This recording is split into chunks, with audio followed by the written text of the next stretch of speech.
चलिए जानते हैं झारखंड की न्यूज़ सिर्फ 10 मिनट में। पर अभी तक चैनल को सब्सक्राइब नहीं किया है तो सब्सक्राइब कर लें। नई दिल्ली में संसद के बजट सत्र के दौरान आज सरकार और विपक्ष के बीच तीखी बहस देखने को मिली। वित्त मंत्री ने आगामी वित्त वर्ष के लिए विकास योजनाओं, बुनियादी ढांचे, शिक्षा और व्यवस्था क्षेत्र में बढ़े हुए आवंटन का उल्लेख किया। उन्होंने कहा कि सरकार का लक्ष्य ग्रामीण और शहरी क्षेत्रों के बीच की दूरी को कम करना है। विपक्ष के महंगाई, बेरोजगारी और किसानों की आय के मुद्दे उठाए। सदन में कई बार हंगामे की स्थिति बनी, जिसके कारण कार्यवाही कुछ समय के लिए स्थगित करनी पड़ी। प्रधानमंत्री ने सदस्यों से शांतिपूर्वक चर्चा करने की अपील की। राजनीतिक विश्लेषकों का मानना है कि यह सत्र जाने वाले चुनाव की दिशा तय करने में महत्वपूर्ण भूमिका निभा सकता है। जनता की निगाहें इस बात पर टिकी है कि बजट में घोषित योजनाओं का लाभ आम लोगों तक कितनी जल्दी और प्रभावी तरीके से पहुंचता है।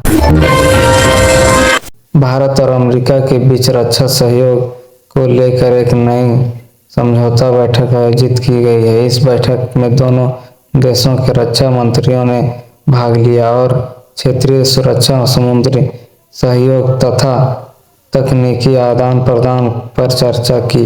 अधिकारियों ने बताया कि इस समझौते से दो देशों की सेनाओं के बीच संयुक्त अभ्यास बढ़ने को मिला।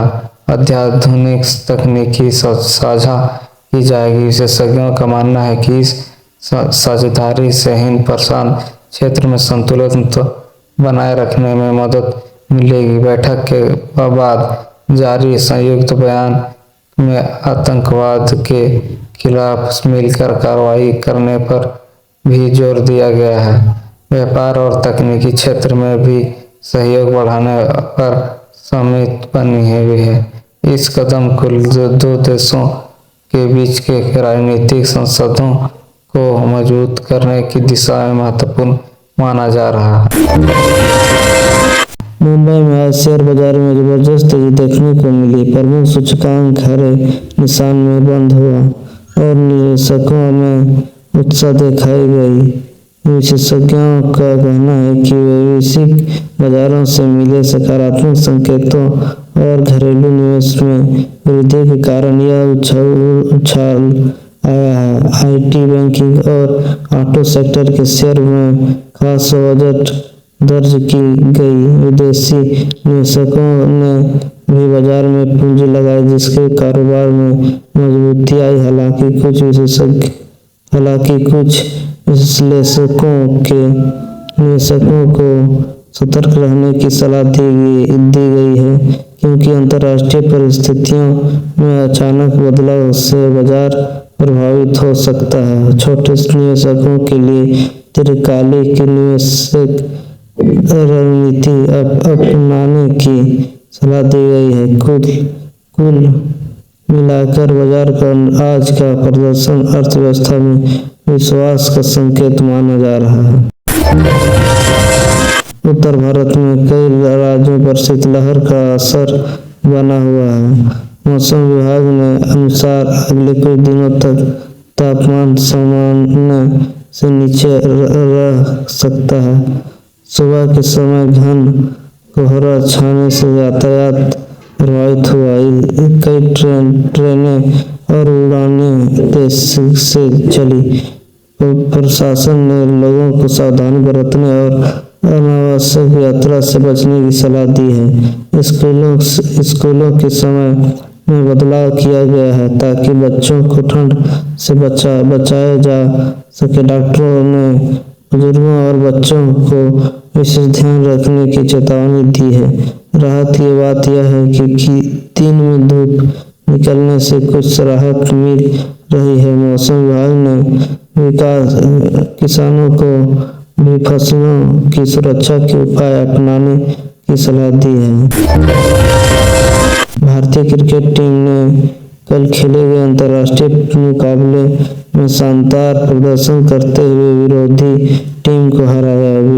बल्लेबाजों ने मजबूत शुरुआत की और मध्यक्रम से उसे आगे बढ़ावा। गेंदबाजों ने अनुशासित प्रदर्शन करते हुए विपक्ष को लक्ष्य तक पहुंचने की नहीं दिया। कप्तान ने मैच के बाद कहा कि टीम का ध्यान अगली श्रृंखला पर है। इस जीत से अंक तालिका में टीम की स्थिति मजबूत हुई है। प्रशंसकों में उत्साह का माहौल है और सोशल मीडिया पर खिलाड़ियों की सराहना हो रही है। विशेषज्ञों का कहना है कि टीम का संतुलन और युवा खिलाड़ियों का आत्मविश्वास भविष्य के इस सकारात्मक संकेत है। नई दिल्ली में राज्यों के शिक्षा मंत्री की बैठक आयोजित की गई है, जिससे नई शिक्षा नीति के प्रभावी क्रियान्वयन पर विस्तृत चर्चा हुई है। बैठक की अध्यक्षता केंद्रीय शिक्षा मंत्री ने की और सभी राज्यों से सुझाव आमंत्रित किया गया है। इस दौरान पाठ्यक्रम में कौशल आधारित शिक्षा को शामिल करने में डिजिटल माध्यमों को बढ़ावा देने और क्षेत्रीय भाषाओं में कुछ शिक्षा को सशक्त बनाने पर जोर दिया गया है। कई राज्यों ने शिक्षकों के प्रशिक्षण और ग्रामीण क्षेत्रों में इंटरनेट सुविधा की कमी का मुद्दा उठाया है। केंद्र सरकार ने आश्वासन दिया कि डिजिटल ढांचे को मजबूत करने के लिए अतिरिक्त बजट उपलब्ध कराया जाएगा। शिक्षा विशेषज्ञों का मानना है कि यदि नीति को सही ढंग से लागू किया गया तो विद्यार्थियों को व्यावहारिक ज्ञान मिलेंगे और रोजगार के अवसर बढ़ेंगे। बैठक में यह भी बात हुई कि अगले सत्र से कुछ नए पाठ्यक्रम लागू किए जाएंगे। स्वास्थ्य मंत्रालय ने ग्रामीण और दूर दराज के क्षेत्रों में चिकित्सा सुविधा पहुंचाने के लिए मोबाइल स्वास्थ्य इकाइयों की नई योजना शुरू की है। इस इकाइयों में डॉक्टर, नर्स और आवश्यक जांच उपकरण उपलब्ध होंगे। मंत्रालय के अनुसार पहले चरण में 150 जिलों में इस सेवा को लागू किया गया है। उद्देश्य यह है कि जिस गांवों में अस्पताल दूर है वहां प्राथमिकता उपचार और जांच की सुविधा घर के पास मिले। विशेषज्ञों का मानना है कि इस पहल से मृत्यु एवं शिशु मृत्यु दर से कमी आ सकती है। सरकार ने यह भी बताया कि टेलीमेडिसिन के माध्यम से विशेषज्ञ डॉक्टर से ऑनलाइन परामर्श की सुविधा दी जाएगी। ग्रामीण क्षेत्रों के लोगों ने इस योजना का स्वागत किया है और उम्मीद जताई है कि इससे स्वास्थ्य सेवाओं की पहुंच बेहतर होगी। भारतीय रेल ने वंदे भारत एक्सप्रेस का एक नया रूट शुरू करने की घोषित की है। इस ट्रेन से यात्रियों का तेज, सुरक्षित और आधुनिक सुविधाओं का लाभ मिलेगा।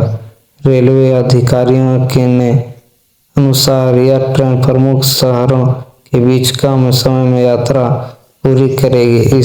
इसमें आरामदायक सीटें, वाईफाई सुविधा और बेहतर सुरक्षा व्यवस्था उपलब्ध होगी। उद्घाटन समारोह में रेल मंत्री ने कहा कि आने वाले वर्षों में ऐसे और रूट को शुरू किया जाएगा। यात्रियों ने नई सेवा पर खुशी जताई और इसे समय की बचत के लिए उपयोग बताया है। रेलवे का मानना है कि इससे पर्यटन और व्यापार को भी बढ़ावा मिलेगा। भारतीय अंतरिक्ष अनुसंधान संगठन ने अगले महीने एक नए संचार उपग्रह के प्रशिक्षण की घोषणा की है। वैज्ञानिकों के अनुसार यह उपग्रह संचार सेवाओं और मौसम पूर्वानुमान में मदद करेगा। प्रशिक्षण की तैयारी अंतिम चरण में है और सभी तकनीकी परीक्षण सफल रहे हैं। इस मिशन से ग्रामीण क्षेत्रों में इंटरनेट कनेक्टिविटी को मजबूत करने की उम्मीद है। इसरो के अध्यक्षता ने कहा कि भारत अंतरिक्ष तकनीक में आत्मनिर्भर बनने की दिशा में तेजी से आगे बढ़ रहा है। विशेषज्ञों का मानना है कि यह मिशन देश की तकनीकी क्षमता को वैश्विक स्तर पर प्रदर्शित किसानों के लिए हितों को ध्यान से रखते हुए न्यूनतम समर्थन मूल्य (MSP) पर चर्चा के लिए बैठक बुलाई। विभिन्न किसान संगठनों के प्रतिनिधित्व के इसमें भाग लिए। किसानों ने फसलों की लागत बढ़ने और बाजार में कीमतों में उतार चढ़ाव की समस्या उठाई। सरकार ने आश्वासन दिया कि किसानों की आय दोगुनी करने के लक्ष्य पर काम जारी है। विशेषज्ञों का मानना है कि यदि MSP में वृद्धि की जाती है तो किसानों को आर्थिक स्थिरता मिलेगी। बैठक में यह भी तय किया गया है कि कृषि तकनीकी और भंडारण सुविधाओं को मजबूत किया जाएगा। राजधानी में महिला सशक्तिकरण पर एक नए राष्ट्रीय सम्मेलन आयोजित किया गया। इसमें विभिन्न राज्यों की महिला प्रतिनिधित्व और सामाजिक कार्यक्रमों ने भाग लिया। सम्मेलन में शिक्षा, रोजगार और सुरक्षा के मुद्दे पर चर्चा हुई। वक्ताओं ने कहा कि महिलाओं की भागीदारी बढ़ाने से देश का समग्र विकास संभव है। सरकार ने महिलाओं उद्यमियों के लिए विशेष योजनाओं की घोषणा की। सम्मेलन का उद्देश्य महिलाओं को आत्मनिर्भर बनाने और नेतृत्व के अवसर प्रदान करना है। नगर निगम ने शहर को प्लास्टिक मुक्त बनाने के लिए विशेष अभियान शुरू किया है। इस अभियान के तहत बाजारों में सिंगल यूज प्लास्टिक पर प्रतिबंध को सख्ती से लागू किया जाएगा। दुकानदारों को कपड़े और जूट के थैले उपयोग करने के लिए प्रेरित किया जा रहा है। पर्यावरण विशेषज्ञों का कहना है कि इससे प्रदूषण में कमी आएगी। नागरिकों से भी सहयोग की अपील की गई है। डिजिटल भुगतान प्रणाली UPI के माध्यम से लेन देन की संख्या में नया रिकॉर्ड दर्ज किया है। वित्त मंत्रालय ने अनुसार पिछले महीने करोड़ों लेन देन हुए हैं। विशेषज्ञों का मानना है कि डिजिटल साक्षरता बढ़ाने और स्मार्टफोन उपयोग में वृद्धि से यह संभव हुआ है। इससे नकदी पर निर्भरता कम हो रही है। पर्यटन मंत्रालय ने आंकड़ों के अनुसार विदेशी पर्यटकों की संख्या में वृद्धि हुई है। ऐतिहासिक स्थलों और प्राकृतिक पर्यटन स्थलों पर भीड़ भारी है। सरकार ने कई पर्यटन नीतियों से निवेश बढ़ाने का लक्ष्य रखा है। सरकार ने युवाओं को प्रोत्साहित करने के लिए स्टार्टअप्स नीति में बदलाव किया है। आसान ऋण और टैक्स में राहत की घोषणा की गई है। विशेषज्ञों का कहना है कि रोजगार के अवसर बढ़ेंगे। ऊर्जा मंत्रालय ने राज्यों के साथ बैठक कर बिजली आपूर्ति की स्थिति की समीक्षा की। गर्मी मौसम को देखते हुए उत्पादन बढ़ाने की योजना बनाई गई है। युवा खिलाड़ियों के लिए खेलो इंडिया प्रतियोगिता का आयोजन किया गया है। विभिन्न राज्यों के प्रतिभागियों ने भाग लिया और शानदार प्रदर्शन किया। सरकार ने निवेश आकर्षित करने के लिए नई औद्योगिक नीति की घोषणा की है। इससे रोजगार और उत्पादन में वृद्धि की उम्मीद है। सरकार ने ऑनलाइन ठगी और साइबर अपराधों से बचने के लिए नागरिकों को सावधान रहने की सलाह दी है। जागरूकता अभियान चलाया जा रहा है। नगर निगम ने मानसून से पहले नालों और सड़कों की सफाई का अभियान शुरू किया है ताकि जल भराव से बचा जा सके। शहर में मेट्रो के नए रूट का उद्घाटन किया गया। इससे यातायात जाम में कमी आने की उम्मीद है। सरकार ने एक नए व्यापार समझौते पर हस्ताक्षर किया है, जिसमें निर्यात बढ़ाने में मदद मिलेगी। गांव में जल संरक्षण के लिए तालाब निर्माण और वर्षा जल संचयन पर जोर दिया जा रहा है। राष्ट्रीय फिल्म समारोह में कई कलाकारों ने भाग लिया और नई फिल्मों का प्रदर्शन किया गया है।